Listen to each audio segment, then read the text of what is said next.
Hey guys, welcome to our last day on our book of Seaman, chapter 15, Wilderness Farewell. I wore my special shirt today, just thinking about you guys. I know today's Wednesday and it's just day 13 of digital learning, and your teachers just miss you so much. And I just wish that we could be reading this book in the classroom together and be discussing and hear your point of view and just connecting with you guys. We miss you so much. We are so proud of the hard work that you're doing. When Mr. Granger says that every day, he means it. So I know that there's some differences that are going on at home. You know, your schedule's different. Maybe your parents are working more. Maybe your parents are working from home. Maybe you're having to stay with family members. But this is a time that we still get to spend connected to each other. So make sure you reach out to your teachers today and just send them a smile. I know that your other teachers miss you as much as I miss my students. So, all right, let's tune in. Wilderness Farewell, August 1806. The reunited Corps of Discovery set out on August 13, 1806. On their second day of travel, Seaman put his front paws on the side of the canoe and gave his greeting bark. "Hello! Hello!" shouted Clark. He smiled and waved. "We're back! We've returned from the Western Sea!" Lewis painfully pushed himself up to see who Seaman and Clark were greeting. Indians stood along the bank. Behind them were the Mandan huts. The villagers ran down to the river bank to welcome the explorers. They smiled warmly to see their friends returning after such a long trip. The expedition made camp near the Mandan villages. Near the villages. A stream of Indians came to visit. Captain Lewis could not sit up yet. His wound was too painful for him to walk much. But he was delighted to be surrounded by the Mandans. It was a homecoming for the explorers. Around the evening campfire, the captains talked eagerly of the bigger homecoming, their returning to the United States. Seaman lay beside Lewis as they talked. The dog's big head rested contentedly on his front paws. Ooh, we got an image here. A crowd of the natives on the bank were extremely pleased to see us. So this is what we just read about. "We have made such quick progress down the Missouri River, William," said Lewis. "I have no doubt that we'll reach St. Louis well in advance of winter." Clark beamed. "Oh, the thought of returning to our country fills me with such joy, Meriwether." "I'm eager to present the results of our expedition to President Jefferson," Lewis said. Both captains grew silent, lost in thoughts of the world that they had left behind, a world of starched clothes, carpeted floors, and gleaming silverware, a world of refined gentlemen and delicate women. Where the captains re-entered that world, they would be heroes, the first American citizens to travel across the continent. Suddenly, a man entered the circle of a firelight. Seaman's head popped up and his tail thumped. "Begging your pardons, captains," John Coulter said in a quiet voice. "I have a matter that I'd like to discuss with you." "Have a seat, Coulter," Clark said cheerfully. "Captain Lewis and I were just talking about our satisfaction at nearing the end of our journey.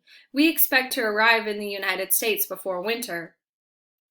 "That's what I came to talk about," Coulter said, and he sat down facing the fire.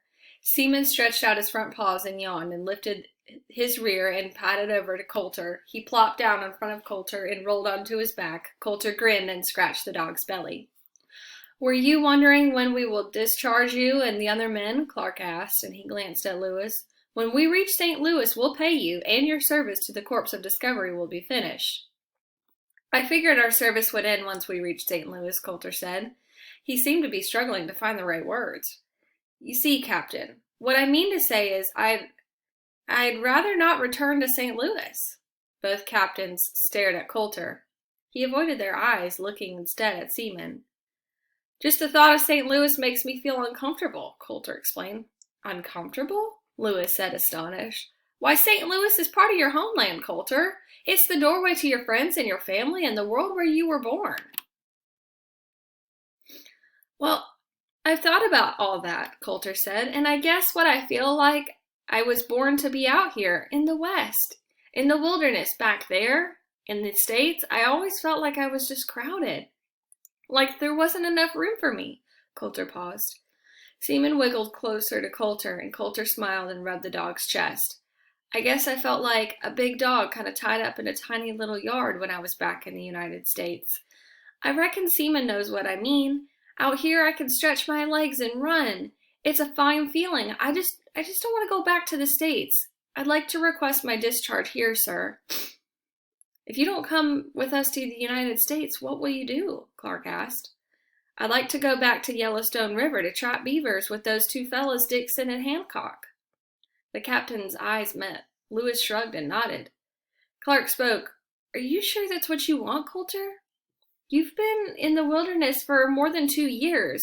You may feel different when you get back to your own country, to the country where you actually belong.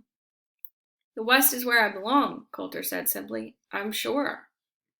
You've done a fine job at the Corps of Discovery, Coulter. You're a strong boatman and a fine hunter, Clark smiled. You're as brave a man as I've ever met. If you really want to be discharged at this point, you have our approval and our blessing. Good luck to you, John. Thank you, sirs, Coulter stood up. I'll stay with the corps until they leave the Mandan villages, and then I'll be heading out west. Coulter leaned over to stroke Seaman's head. Sure will miss this dog. Wish I could take him with me to Yellowstone River. Coulter slipped away, and darkness replaced his spot by the fire. Seaman whined, and followed Coulter. How quickly a man can forget the customs and pleasures of his childhood, Lewis exclaimed. Clark shook his head. I don't think it's that, Meriwether. I think John Coulter has discovered the man he really is. And in spite of the customs and pleasures of this childhood, he was born to be in the West. It suits him as well as it suits your dog Seaman. The next few days were filled with goodbyes. The captain paid Charbonneau $500 for his and Sacagawea's services. His family would remain in the Mandan villages. On the day the boats were leaving, the Mandans gathered on the banks of the river. Charbonneau's family and John Coulter walked with the explorers down the boats. Sacagawea slipped Pomp out of the cradle board so that the explorers could say goodbye to him. Pomp walked between the men and his short little fat legs, and Seaman darted to the toddler's side, and Pomp grabbed the dog's fur and steadied himself. He's beautiful, promising child, Clark declared. I would be delighted to raise him as part of my family in the United States. What do you say, Charbonneau? I mean it. I can give him the best education available. Charbonneau looked at Sacagawea. She thanked Captain Clark for her generous offer. You have given great honor to our son, but this child is still a baby. I would like to keep him near me until he is older. Charbonneau nodded and asked, When Pomp is ready to leave his mother, we would be proud for him to live with your family, Captain Clark. Good, said Clark, as he shook Charbonneau's hand. We will send letters by traders who use the Missouri River. He clasped both of Sacagawea's hands, and then he picked up Pomp and kissed him on the forehead. John Coulter helped the explorers load the canoes up for the trip home, but he left his own gear on the river bank. The men shook his hand and then slapped his back and wished him luck. York chuckled as he said goodbye. I always said John Coulter likes to eat danger for dinner. Take care of yourself. Coulter smiled. Don't worry about me, York. You've gotten me spoiled on your cooking. I don't like the taste of danger anymore. George Shannon clasped Coulter's shoulders and said, Remember how good that Kentucky sunshine feels. The sun shines on the plains too, Coulter. What do you say, Shannon? There's room for more than one Kentucky boy out here. Not for me, Shannon said. I'm planning to trade in my bedroll for some books. I want to study law when we get back to the United States. Coulter nodded and the two men shook hands. The explorers piled into the boats and pushed off. Charbonneau's family stood on the bank of the river. Charbonneau called, Bon voyage! Sacagawea held little Pomp and he waved his little chubby hands and shouted, Seema! Seaman stood in one of the canoes and barked his farewells. Lewis lay on the bottom of the canoe next to Seaman. As the boats pulled away, the captain was silent, deep in his own thoughts. Clark called to the people on the bank of the river. Goodbye, Charbonneau. Goodbye, Janey. Take care of Pomp. Godspeed, Coulter. The boat started to move downstream, and the people standing on the river bank looked smaller and smaller. Suddenly, Lewis pulled himself up and grabbed the side of the canoe. Stop! He ordered. The explorers looked curiously at the captain. Lewis stroked Seaman's face and something quietly to the dog. Clark asked, "What's wrong, Merryweather?" Seaman licked Lewis's face and nuzzled the captain's ears. The dog looked at the people standing on the shore and whined softly. Lewis nodded and tapped Seaman's back. Seaman paused and looked at Lewis's face, and then leaped into the river and swam to the bank. Barking, he raced towards John Coulter. Coulter ran to meet the dog and knelt down beside him.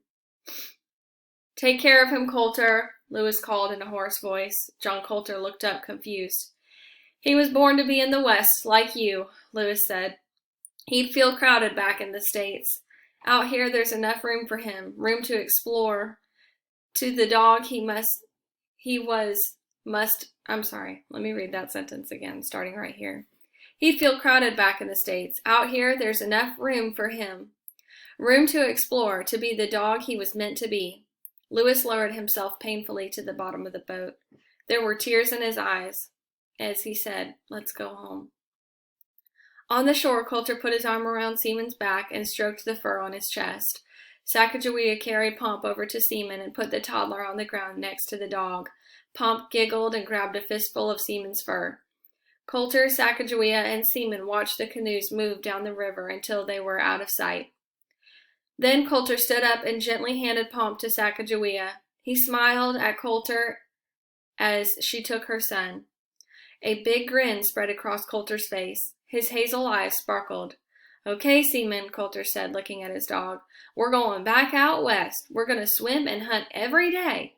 When we get to the Yellowstone River, we've got some more exploring to do."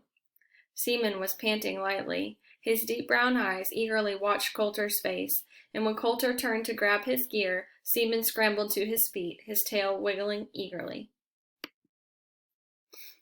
And that's it, y'all. We finished. We're done.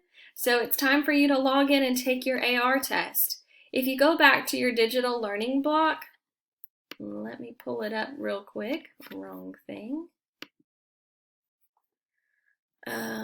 That's my classroom.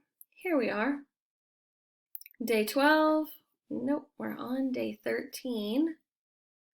If you click right here, you see your AR quiz. I linked it right here as well as right here. And then you will have to type in the number 29425. Good luck, guys. Let me know how you liked it. I really enjoyed this time reading with you.